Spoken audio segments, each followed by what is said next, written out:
I haven't tracked my macros in something like over 7 years.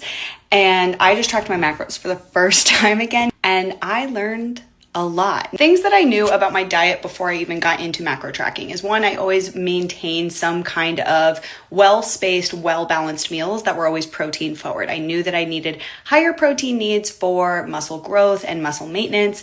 And so I always prioritized that.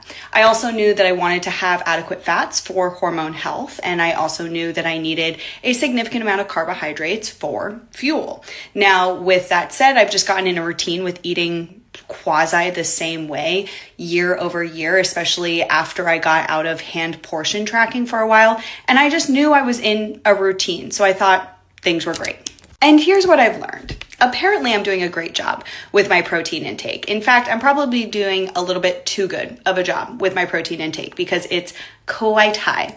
Additionally, my fat intake is somewhere around about 40% of my diet. It's definitely displacing some of my carbohydrate intake. The most surprising thing was that I'm actually under eating in carbohydrates. I thought I was doing great. I do not restrict carbs, but I do eat a lot of whole food carbohydrates, which do have a tendency to be more filling and satiating without necessarily adding up in total calories or grams. The most interesting part of this entire experiment is that the last time that I tracked macros, I had a super disordered relationship with food and with macro tracking.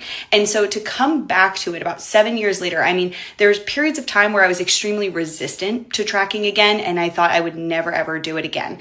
And now that I've started back up again, I'm actually in a really healthy place where I realize I'm doing it from a place of curiosity, health optimization, and not from a place of obsession and needing to control every single little thing that I put in my mouth. I'm going to keep an eye on my relationship with food as I do this, but I do think I'm in just a significantly different place than where I was when I started like my business, this whole journey, when I went down the anti-macro path. And it's interesting to see things kind of almost come full circle.